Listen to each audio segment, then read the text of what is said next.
cool cats and kittens. Today we're going to change the oil on a 1998 Porsche Boxster. I guess I just dated myself on the video with that one, but this is a really easy DIY that anybody should be able to tackle. I'm going to walk you through the complete process and you can do this at home yourself. Today we're going to check off project number 2, changing the engine oil. Just quickly going to go over everything that you need, starting with an oil catch can so that you can catch all the oil that's coming out. This one is, I think, 15 quarts.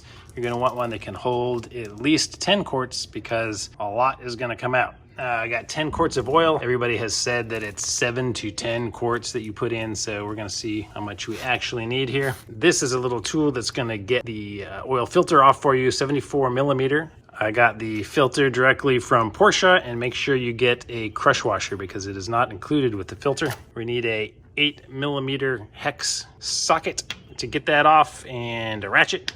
You're going to want to wear some gloves and have some towels handy. And check out the video description because I'll have links to all of this stuff that you can purchase directly from Amazon. As far as which oil to use, you can pretty much use anything. 10W40 is what I usually use. You can get away with 2040 if you're in a really warm climate. Mobil 1 is, of course, the one that is on the sticker in my car, but my Porsche mechanic seems to feel that that is the one that's the thinnest though and has the most problems leaking with older seals. So he actually recommended Pennzoil to me. And the 101 Projects book actually goes into detail about why they recommend non-synthetic oil on older 986 Boxsters because of the older seals in the engine. So probably doesn't matter too much either way, but just whatever you have been using, just stick with that and don't switch back and forth between dinosaur oil and synthetic oil. So your first step you're going to do is drive the car. That's the fun part. Get it warmed up to temperature so that your oil will be warm. This will allow the oil to come out faster, and it'll also mix up all of the little particles and sediment that might have settled in there so that they'll come out when you do the oil change. Step 2 is to lift your car. I use the QuickJack. I have an entire video on how to lift the car, so I'll just direct you to that and skip this step. If you need to know how, go check out that video. All right, just to orient you, when you come under the car and slide not too far, and you will see this. This right here is your drain plug. That's what we're gonna open to let all the oil come out. Make sure you set this directly under there, and if you have a little piece like this, make sure it is open, because don't ask me why I know. You let that sit down there a little bit, oil will not go in there. Oil will overflow all over the place, and you don't want that. If you look up a little higher, you see the oil filter housing, and this is where the oil filter is. We're gonna unscrew this after we let the oil out. While you're under the car, if you're not under here very often, it's a good time to inspect everything. Make sure it is dry and not leaking oil anywhere. You can see right here that mine is a little wet and has a slight oil leak in the seal of the oil pan. After I drain all the oil for mine, I'm gonna actually reseal this, so I'll have a separate video later on showing you how to do that if you need to do that. I should also mention there's probably a good chance that you have a big plastic cover covering all of this in the furthest panel back, and you're going to want to remove that. I already removed mine. Let me show you an example of this panel.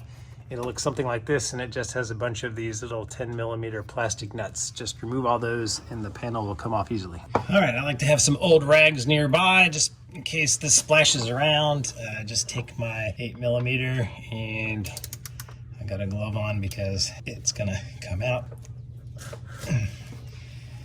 So this is probably on fairly tight. And it breaks pretty easily. So my tip anytime I ever change the oil is to unscrew this by hand and keep pressure upwards on this little bolt here so that it doesn't come out until I want it to come out. So I'm unscrewing it and I can see oil starting to leak out of it, so I know it's open, and I can yank my hand up there. And yes, see, that's what happens. Oil can spray everywhere and it comes out super fast. So hopefully this pan is going to keep up by draining in here at the speed of the oil, and it's close. You can see it rising on the edges. I'm just holding that little pin up in the middle to make sure it's got maximum drain capacity. And whew, yes, okay. It did not overflow my reservoir, so it will eventually catch up here. But yeah, that's what you gotta be prepared for. A ton of oil coming out really fast. The way that it hit my pan, it splashed out as you saw, so be ready to try to cover that up and block it. And I might even recommend putting a tarp under this thing just to catch all of the extra oil splashing everywhere, but I've had oil on my floor, so I'll just clean it up. So the phone was spared, but this is what the aftermath looks like, so I'm gonna clean that up. There, see, look at that, good as new. Okay, so if you didn't have to spend all your time cleaning up oil like I did while this is still draining, actually mine is still draining, make sure you position this under where the oil filter housing is, and we can take off our 8mm and put the tool on here, and we can open this. So this, of course, is also going to leak some oil. So I just kind of do the same thing until it is loose enough to turn by hand and keep applying upward pressure on it so I can control when it's going to come off here. And there it is. So I'm going to lower this and pour the excess oil in here. And you can see that the filter will stay stuck up here. There's a little tube coming out of the bottom of the engine that it is held on just by pressure. So you can actually reach up and wiggle the filter loose and it will come off. Just set it in here and let it drain, and just let everything keep draining until it stops. And while that's going on, I'm just gonna go ahead and clean this up. I don't know if you guys just saw that, but the old crush washer was still up there and it just fell out. So yeah, make sure you collect the old one. It might not still be on the bolt. All right, now just with another clean rag, make sure that drain plug is cleaned up and the drain hole. Get it all clean. Hopefully you bought a new crush washer when you bought your filter.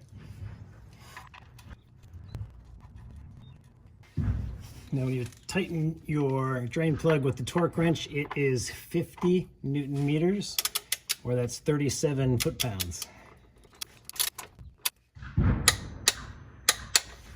All right, for our oil filter canister, you'll see that there is this O-ring. Mine is green on this one, and you see that it's not seated all the way down against the lip. There is a little groove inside these threads, and after years of using a flathead screwdriver to kind of get these things out, I finally wised up and bought one of these tools that makes it a lot easier. You can just hook it and pull it off. So after removing that O-ring, I'm gonna get down in that groove, especially get that nice and clean. Go ahead and clean all the threads, and even stick a towel down in here and try to clean up as much of the old oil and slime as you can. Now you don't want to use like a paper towel, because then you would leave a lot of fibers and stuff in there. All right, so in our box, we will find a new filter, and here's this one. So I guess the OEM filters all come with a green ring. Now I am gonna wipe some fresh oil on this so that when we're screwing it in, it doesn't score this or bind in any way, so that this makes a nice good seal. So with our new oil, I'm just gonna stick my finger in there, get a little oil on it, and get the O-ring all saturated. All right, then you take the lubricated ring, and you can see where that big gap is, where the ring goes on it, and then just slowly work it down. Use your fingernails to grab it a little bit, but just be gentle with it, and it'll come down into place for you. So back to our oil filter housing, I'm gonna take our new filter and just stick the tube that's coming out into the hole and press it up and it will stay in place. Take this, screw it back on, and it'll be nice and easy. And then when that O-ring starts getting up there, and once it's on there, in case you forget, mine even says that it's 25 Newton meters of torque to get it all the way on. And that is equivalent to 18.4 foot-pounds, if that's the way you like to go. So just put the tool back on, right, and the O-ring should go all the way up in and seal, and then, all right, so as you can see, it's not very tight. That's all it needs. Okay, now the only thing left is the adding the oil, and you do that from the trunk. Make sure, you see this one says oil. Put it in here. Do not put it in your coolant. So just twist this cap, and it will come right off. It has a little filler neck that comes up here. I don't always fully trust myself, so I like to tuck a little rag around the edge just in case I spill it. Just make sure you're not getting any other particles in there. So an option is to get another funnel and put it in there to make it bigger and easier for you, but I'm a glutton for punishment, so I'm just gonna pour it straight in, and I know that I'm gonna need to use all of these 5 quarts.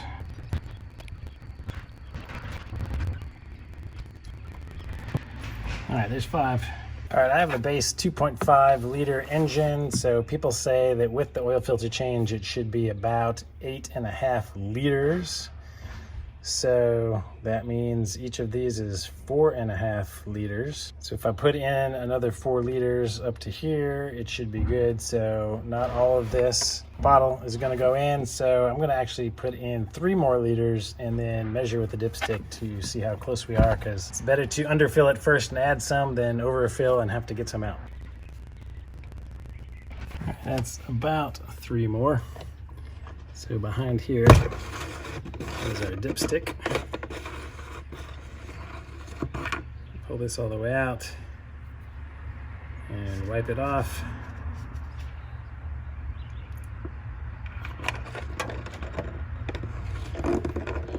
Stick it all the way back in. Take it out. And yeah, it's barely registering, still under minimum. So we're gonna go ahead and add 1 more quart. All right, I just added 1 more liter. Now let me recheck this. All right, so let's see if this shows up on camera. Yeah, you can see the oil is now in the middle of the high and low mark. So that is right where we want it. Yeah, so we have about 1.5 liters left in this container. So that means we added, 3 more liters? So 4, 7, 7.5. Still expecting to need 1 more liter of this. So I'm gonna start the engine and let it run for a little while now so that the oil can circulate throughout the engine. But before I start it, of course, I'm going to put the gas cap, oil cap back on. Probably another thing you want to do as soon as you add oil is to go down here and make sure it's not leaking out anywhere, because that would be bad.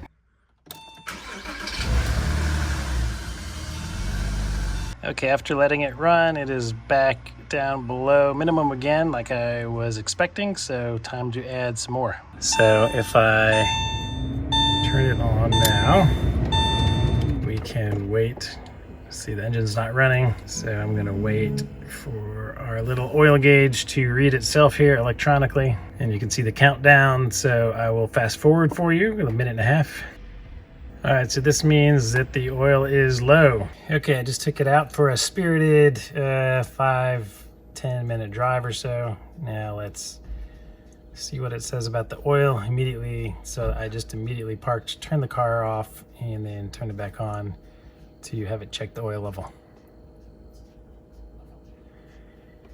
All right, so it says it's in the middle, but it still says it needs more oil. So we'll give it a little more. All right, so this is all that was left of the second bottle. So I ended up using about 9.5 quarts. I guess it probably drained more than usual because I took the oil pan out and it did some excessive draining. So, and I guess that makes sense because these are both overfilled.